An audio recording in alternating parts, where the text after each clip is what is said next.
আসসালামু আলাইকুম। আশা করছি যে যার অবস্থান থেকে সুস্থ ও ভালো আছেন। আলহামদুলিল্লাহ আমরাও বেশ ভালো আছি। শীতের অত্যন্ত জনপ্রিয় এবং মজার একটি পিঠা দুধ পুলি পিঠা। পিঠাটা আমি আমার বাসার জন্য তৈরি করেছিলাম। সেই রেসিপিটি আজকে আপনাদের সঙ্গে শেয়ার করব। আমন্ত্রণ জানাচ্ছি দিলরুবা হেসেলে। অনুরোধ করব লাইক দিয়ে রেসিপিটি কন্টিনিউ করবেন। আশা করছি রেসিপিটি আপনাদের কাছে ভালো লাগবে। একটা কড়াইতে আমি হাফ কেজির মতো পানি, পরিমাণ মতো লবণ দিয়ে নেড়েচেড়ে ঢেকে দেব। পানিতে ঠিক যখন বলক চলে আসবে 3টা এলাচ মুখ চিরে দেব। মিষ্টি পিঠাতে আটাটা গুলিয়ে নেওয়ার সময় এলাচ দিলে আটাতে খুব সুন্দর একটি সুঘ্রাণ যোগ হয়। এটা খেতে ভালো লাগে। ঢেকে দেব এবং খুব সামান্য তেল, 1 চা চামচের মতো তেল হবে, আমি তেল দিয়েছি। এটা দিলে আটাটা ময়ান করার সময় খুব স্মুথ হবে এবং হাতে লাগবে না। আমি পরিমাণ মতো আটা দেব। আটাটা কিন্তু আমার ভাজা। আমার গত রেসিপিতে আমি আটা ভাজা দেখিয়েছি, ওইভাবে আটাটা ভেজে নিয়েছি। আটাটা দেওয়ার সঙ্গে সঙ্গে আমি কিন্তু প্রায় 2 মিনিটের মতো ঢেকে রেখেছিলাম লো টু মিডিয়াম হিটে। 2 মিনিট পরে ঢাকনিটা উঠিয়ে ঠিক এইভাবে নেড়েচেড়ে ঢেকে ঢেকে আটাটাকে আমি সিদ্ধ করে নেব। আটার থেকে যখন কালার চেঞ্জ হবে, মানে আটাটা ট্রান্সপারেন্ট হবে, তখন নামিয়ে নেব। এটা কিন্তু চালের আটা, গম বা ময়দার আটা নয়। আটাটাকে খুব ভালোভাবে মথে নিতে হবে, দেখে বুঝে নিচ্ছেন। গত ভিডিওতে আমি আটা ময়ানটা দেখিয়েছিলাম, ইচ্ছে করলে সেখান থেকে দেখে নিতে পারেন। এখানে এলাচের দানাগুলো ফেলে দিতে পারেন। আমি আটাটাকে একটা হটপটে রাখবো যাতে গরম থাকে এবং শক্ত না হয়ে যায়।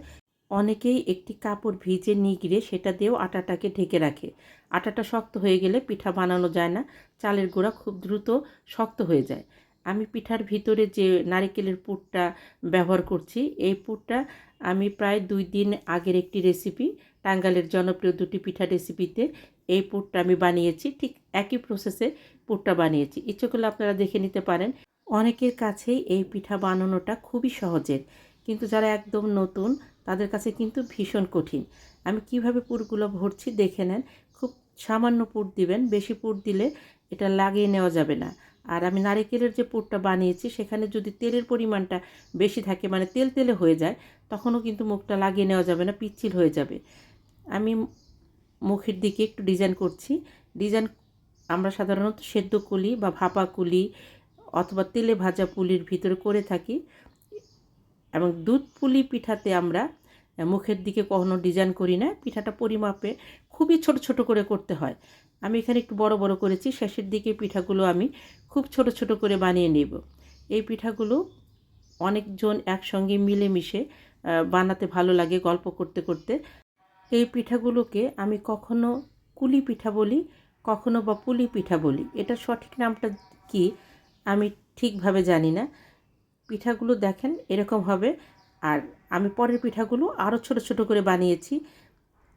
এই পিঠার সঙ্গে খুব সামান্য চুষি পিঠা দিলে খেতে ভালো লাগে। আমি খুব সামান্য কিছু চুষি পিঠা বানাবো। চুষি পিঠাটা আমি খুব একটা ভালো করে বানাতে পারি না। আমার যে সকল বন্ধুরা দিলরুবার হেসেলকে সাবস্ক্রাইব করে পাশে আছেন তাদেরকে অসংখ্য ধন্যবাদ। আর যে সকল বন্ধুরা আমার রেসিপিগুলো দেখছেন এখনও সাবস্ক্রাইব করেননি, প্লিজ দেখতে দেখতে সাবস্ক্রাইব করে দিবেন। সেই সাথে আপনাদের লাইকটা দিতে ভুলবেন না। আপনাদের একটি মূল্যবান লাইক আমাকে এগিয়ে যেতে অনেকটা সাহায্য করবে। প্লিজ লাইকটা দিয়ে রেসিপিটি কন্টিনিউ করবেন। দুধ জ্বালিয়ে ঘন করে নিতে হবে। 2 লিটার দুধকে আমি জ্বালিয়ে প্রায় 1.5 লিটারের থেকেও কম করেছি। দুধ ঘন হলে পিঠা খেতে ভালো লাগবে। খুব ভালোভাবে নেড়েচেড়ে যখন দুধে বলক চলে আসবে তখন পিঠাগুলো দিয়ে দিব। দেশ দেশের বাইরে দূর দূরান্ত থেকে যে সকল দাদা দিদি ভাই বোন বন্ধু, সেই সাথে আমার অনেক প্রিয় সাধারণ দর্শক বন্ধু যারা আছেন আমার রেসিপিগুলো দেখে সুন্দর সুন্দর কমেন্ট করছেন, আমি তাদের প্রতি ভীষণভাবে কৃতজ্ঞ। প্লিজ এভাবেই পাশে থাকবেন। পিঠাগুলো দুধে দেওয়ার পরপরই নাড়বেন না, এতে পিঠার মুখগুলো ছুটে যেতে পারে। কিছুটা সময় দিতে হবে, 1-1.5 মিনিট পরে খুব আলতোভাবে নেড়ে দিতে হবে। পিঠাটা হতে তো সময় লাগে না। পিঠাগুলো দেওয়ার সাথে সাথে পিঠার থেকে কিছুটা চালের গুঁড়া দুধের সঙ্গে মিশবে এবং দুধটা খুব দ্রুত ঘন হয়ে আসবে। যখন এরকম মোটা মোটা বলক চলে আসবে এবং পিঠাটা সেদ্ধ হয়ে যাবে, তখন গুড় বা চিনি আপনারা আপনাদের পছন্দ অনুযায়ী দিবেন।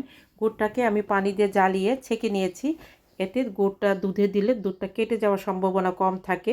গুড়টা দেওয়ার সময় গ্যাসের ফ্লেমটাকে বন্ধ করে দিতে হবে এবং মিশিয়ে নেওয়ার পরে গ্যাসের ফ্লেমটাকে আবার অন করে যখন ঠিক এরকম মোটা মোটা বলক চলে আসবে গ্যাসের ফ্লেমটাকে বন্ধ করে দিবেন এবং ঠান্ডা করে আপনাদেরকে সার্ভ করে দেখাচ্ছি। এই শীতে যারা এখনও দুধ পুলি পিঠাটা খাননি, একবার অবশ্যই ট্রাই করে দেখবেন, খেতে ভীষণ ভালো লাগে। বিশেষ করে শীতের সকালে বাসি পিঠা খেতে কিন্তু দারুণ লাগে। আমার যে সকল বন্ধুরা আমাকে বন্ধু করতে চাচ্ছেন, অবশ্যই কমিউনিটিতে নক করবেন এবং অপেক্ষায় থাকবেন। প্লিজ রেসিপিতে নক করবেন না। পিঠাগুলো দেখেন একটার গায়ে একটা লাগেনি। দুধের পরিমাণটা বেশি হলে পিঠা একটার গায়ে একটা লাগবে না। রোড সাইডে বাসা, দিনের বেলায় ভয়েস দিচ্ছি, কিছুটা শব্দ হচ্ছে, প্লিজ ইগনোর করবেন। নিজে ভালো থাকবেন, অন্যকে ভালো রাখবেন। আল্লাহ হাফেজ।